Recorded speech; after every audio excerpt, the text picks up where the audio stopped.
Well, good evening, good afternoon, welcome. This is Lessons from Springfield, a limited series podcast where we speak to change makers who are actively resisting political violence and political narratives through their work.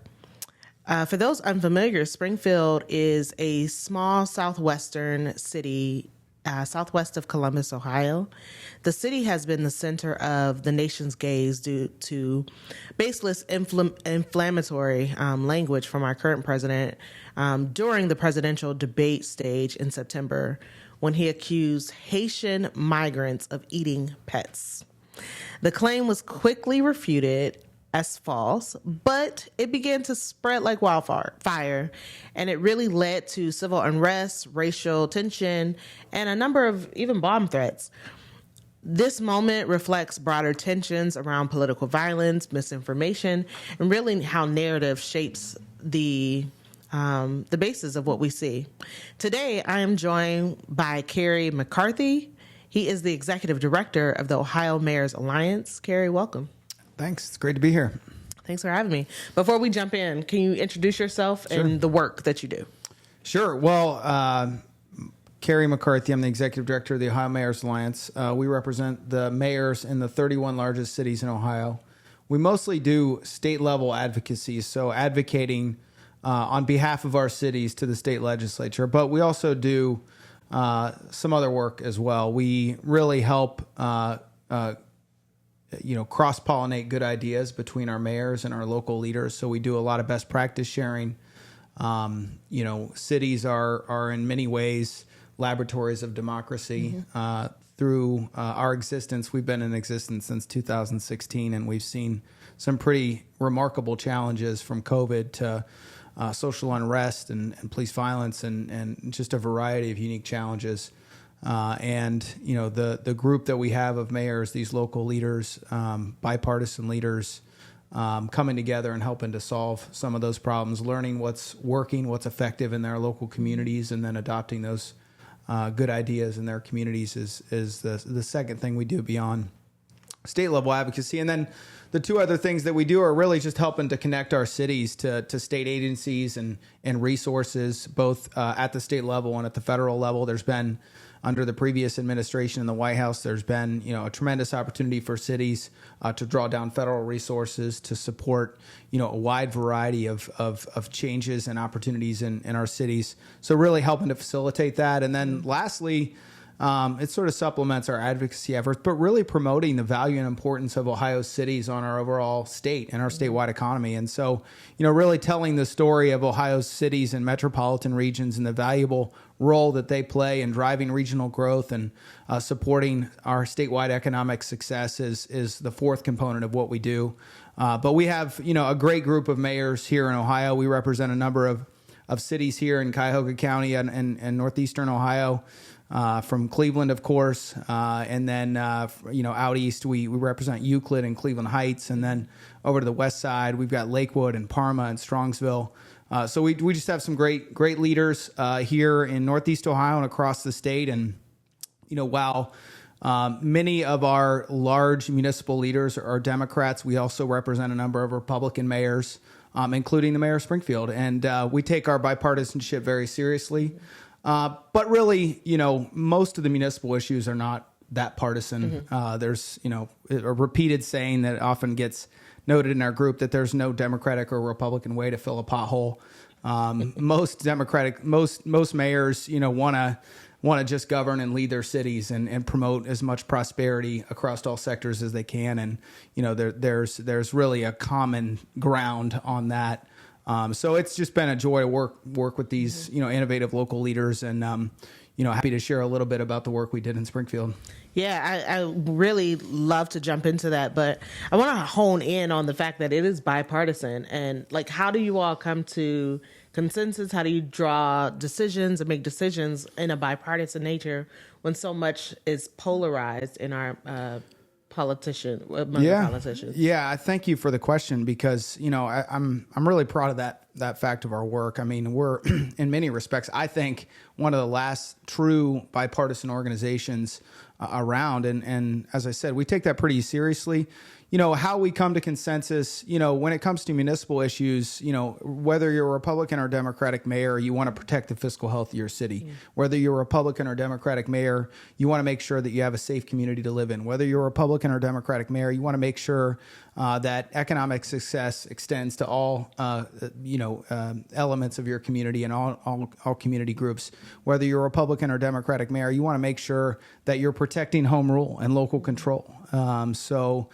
Those are some of the issues that we work on at the legislative level, and it's not hard to find consensus. Now, of course, there are some issues that do become a little contentious. One of the big issues that I would put in that category is a little bit more challenging is gun violence. We, at the legislature, the issue of guns can be very polarizing and very partisan.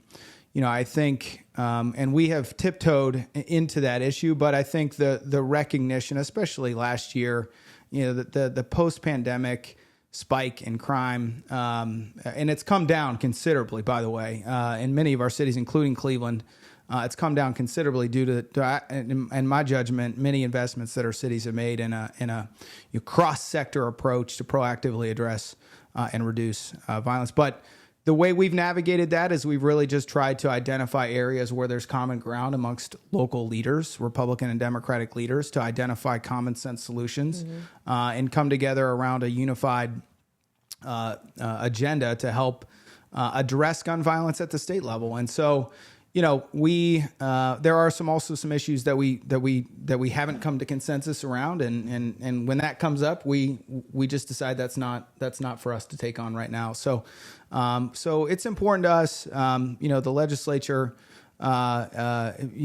advocating to the legislature is a big part of our role. So we want to make sure that we're representing our communities, but also engaging in issues that we can make a difference around. Thank you for that framing. It's super helpful. The podcast is called Lessons from Springfield. So let's jump into Springfield. I teed it up a little bit, but I think when we were all watching the debate, there was a gasp when we heard about eating pets. And can you tell us about, immediately thereafter, what you started to see and how your organization sprung into action? Sure. I might even start back a few steps and just paint a little picture of Springfield. I went to college in Springfield, so I know the town a little bit, and of course we also represent them. I did live up here in Northeast Ohio for a while too, so Central Ohio, Cleveland, and Springfield I feel a unique connection to. But, Springfield's a town of about 60,000, 65,000. It's an industrial-based community. So like many communities across Ohio, it has been challenged with the post-industrial decline that many Ohio communities have seen. And so it has lost population. It has had some difficult economic times over the last several decades. It's a challenge. It's a resource-limited community, and it's had its challenges economically. It's a smaller city, but has big city challenges, poverty, racial inequality. I mentioned resource constraints. It really is, a microcosm of so many other communities, across Ohio that have, relied on manufacturing and heavy industry and those challenges, or those opportunities are not quite there as they used to be. So several years ago, the city started to see an influx of Haitian refugees. These are immigrants who came to the United States fleeing, a really dire circumstance in Haiti. There were two major cataclysmic events that happened, a major earthquake, and then several years after that, political unrest, including the assassination of the prime minister, and rampant gang violence. They were granted through our immigration process, these refugees, a protected status. So they're here legally. They're here in the United States legally under what's called temporary protected status. You'll probably hear us refer to it as TPS.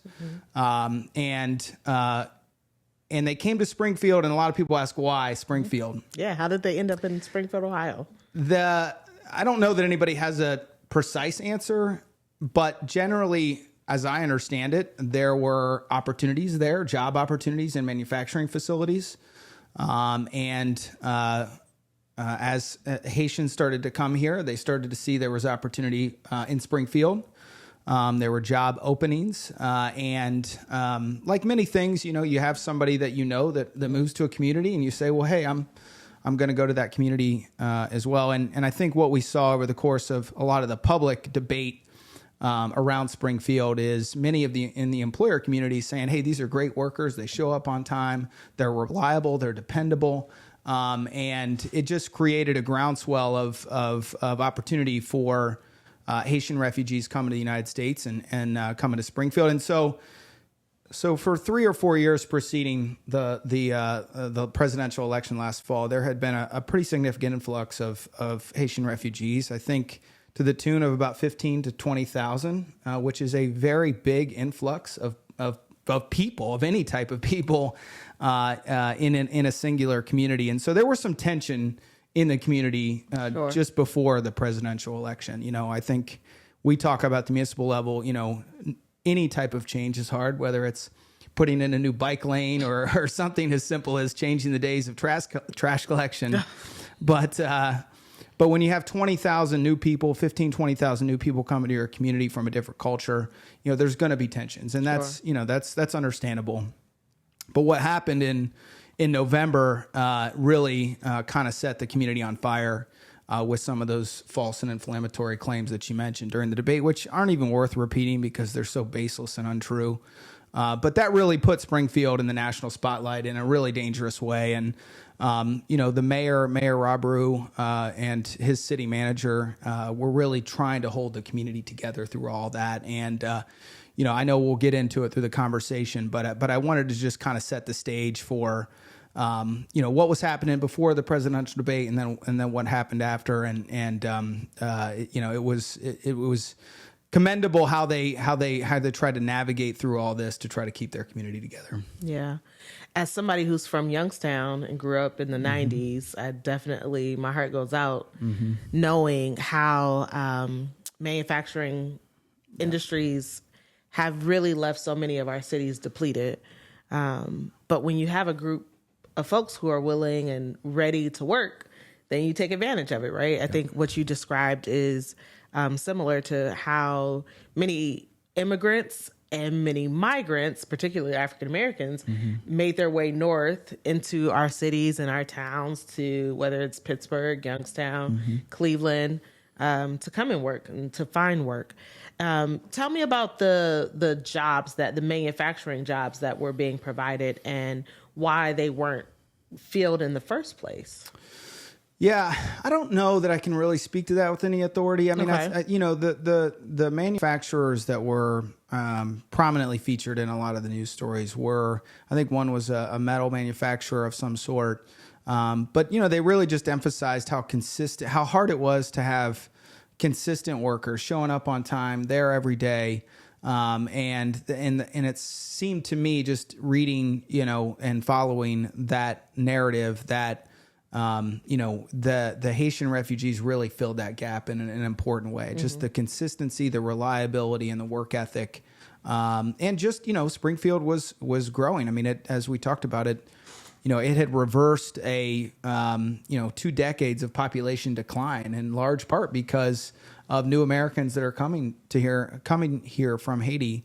And so it was, it's an important success story. I mean, you referenced it with Youngstown. I mean, it's a part of our history as a country. It's how we've developed over the course of 200 and almost 50 years, and there's something quintessentially American about this story that got lost, I really think, in the unfortunate demagoguery that occurred during the presidential debate and that we see unfortunately continue today. So after post-debate and after what was said, what happened, and how did the mayor ask for help directly from the association? Did you jump in and say, hey, we can help? Yeah. What did organizing look like? Yeah. So, the mayor is brand new. It's his first year in office. He's a part-time mayor. They have a city manager, And so when Springfield was mentioned so prominently and controversially in the presidential debate, it just put a national spotlight on that community like they had never seen, and inflamed those tensions that were already underlined within the community. So, the cool thing about the opportunity that I get to have and see with working with the mayors is when crisis strikes, the mayors are really there for one another. I mean, we've had, mass shootings in our communities. We've had terrible natural disasters happen in our communities. And so, there's sort of a fraternity, if you will, of support that comes together. I think naturally, when something, terrible befalls your city. And this was one of those examples. And so, after the debate, we just started to have some conversations. I was talking to the mayor of Springfield and asking him what he needed. And some of the other mayors were calling me, and Mayor Ginther, Columbus Mayor Andy Ginther, we were talking over the weekend, and he said, well, we should go out there and visit him, and just, if nothing else, let him know, hey, we're supporting him and we want to be helpful where we can, find out what he needs. And so, in just a few days' time, we had a contingent of mayors go to Springfield. From the mayor of Akron came down. We had we probably had, I think, 7 or 8 mayors from around the state. Cincinnati came up. Dayton, which is close to Springfield, came over. And so we had a really nice group of mayors join us. And really just sat down with Mayor Rue and his city manager and asked what they needed, asked how they could help. And the two things that kind of came out of that were, one, what had happened after the attention turned to Springfield is, these agents of chaos that are online, prompted by, our social media ecosystem, prompted by and foreign actors in some case, just started to really sow the seeds of chaos in the community. So there were these fake bomb threats that were occurring across the city. There were, white nationalists that were coming into the city, really seizing on this opportunity to kind of further terrorize the community. So there was a need for some additional public safety support for community events, for city hall meetings. And so they said, hey, well, we could use some additional law enforcement support. So we worked on providing mutual aid agreements and having some officers come over just to help provide some security, particularly at some of the city council meetings. There was a lot of need for bomb sweeping dogs and support to help clear schools quickly when those bomb threats would come in. And, the state provided a tremendous amount of support in that regard.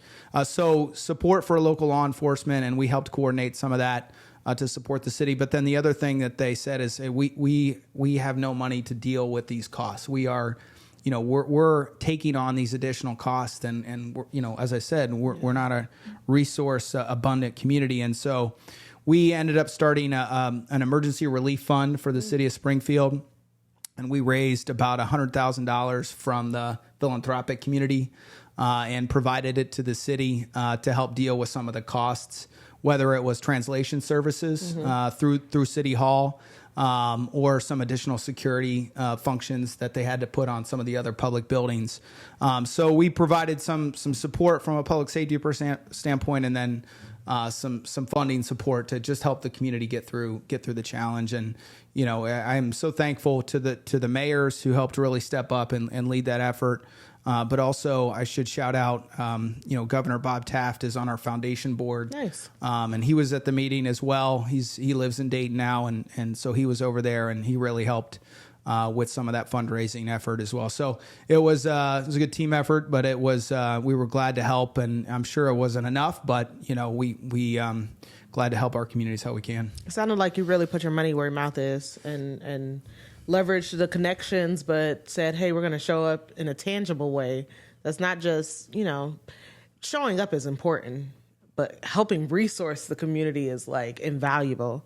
Can you talk about how our current, because when you introduced yourself, you told us a lot about how you all work at the state level. I know that our governor was really supportive and trying to jump in, and I didn't hear much about our state reps, but can you talk about how the state really coalesced to try to push to those that are currently in office? They did. I mean, Governor DeWine is from the Springfield area, which always helps. It doesn't hurt, right? So, and actually the director of the Ohio Department of Public Safety also has some ties to Springfield. Okay. So there was a lot of connections there, and they did. I mean, they really stepped up. I mean, the logistical challenge. So there were 40 some fake bomb threats that occurred throughout the community. That's what I heard. It was massive. Right. And when there's a bomb threat, even though you might suspect it is fraudulent or fake or whatever the proper terminology is,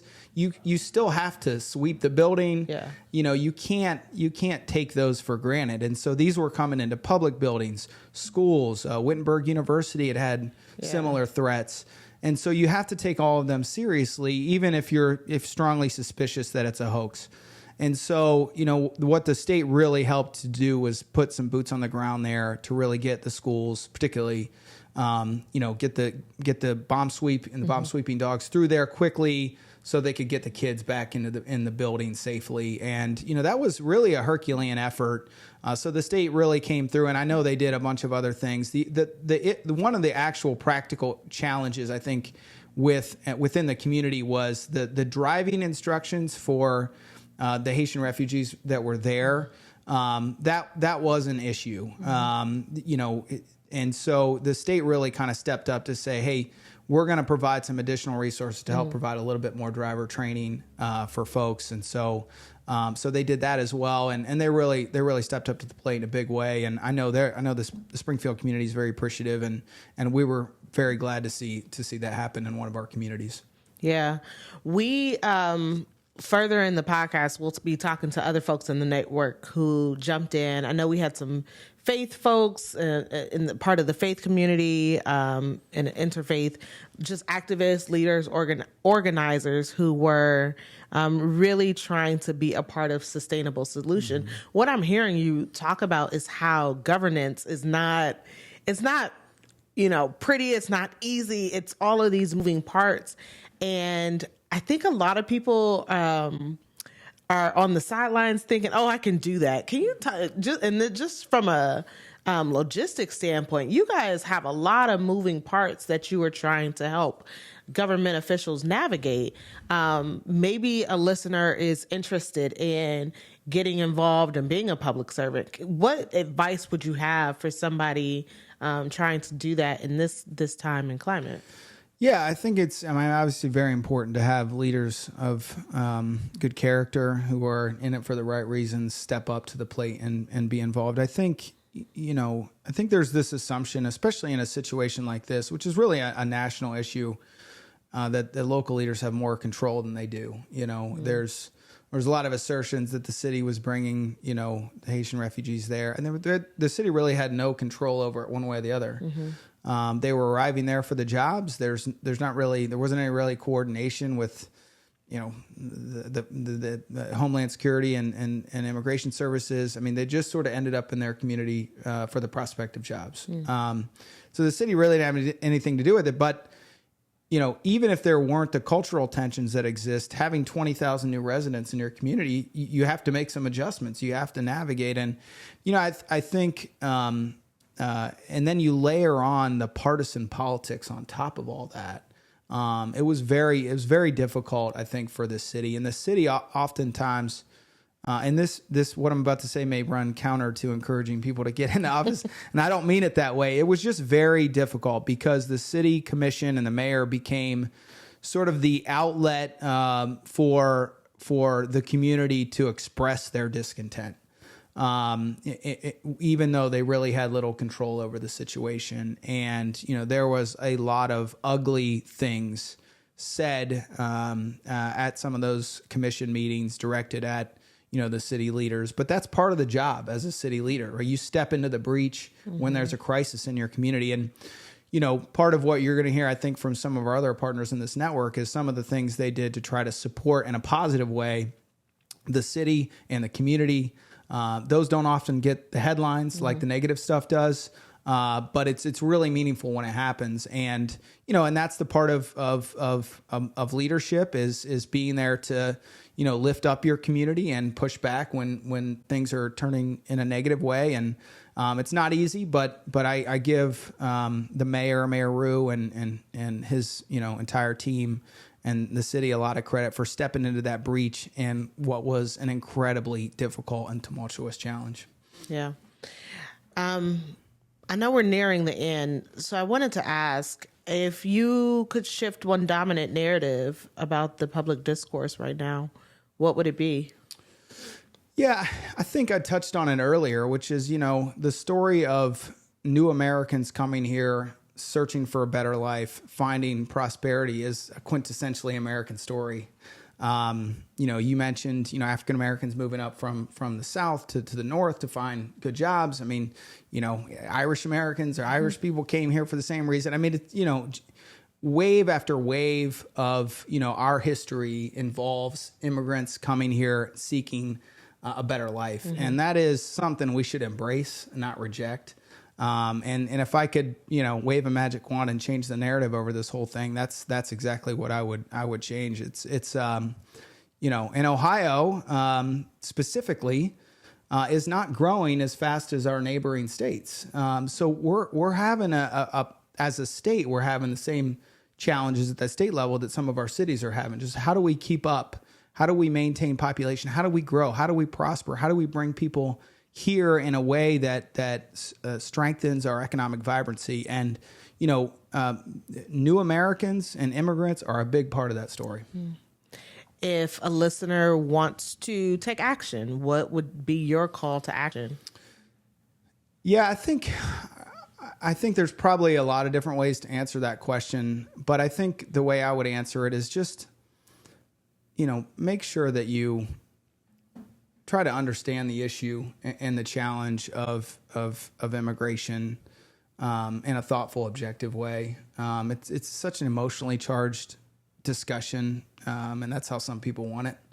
But really take the time to understand the issue and empathize, with the folks that are coming here. I mean, the things that the folks in Haiti have been dealing with are something that most Americans can never even fathom. And, just have some empathy and also just try to understand, and separate fact from fiction on this topic.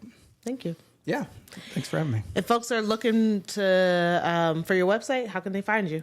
It's just ohiomayorsalliance.org, and we're proud to be working with so many good cities across the state, and especially our neighbors up here in Northeast Ohio. Well, we are happy to have you. Carrie, thank you for sharing your insights. Thank you for the work that you do. We know that you probably didn't come in thinking that my job is going to help combat violent narratives, but here we are. The conversation is a part of a larger movement, and I'm really excited to really share the story of how we are doing some lessons and learnings from Springfield and how we can all bind together. So with that, stay engaged, stay informed, stay in community, folks. Thank you.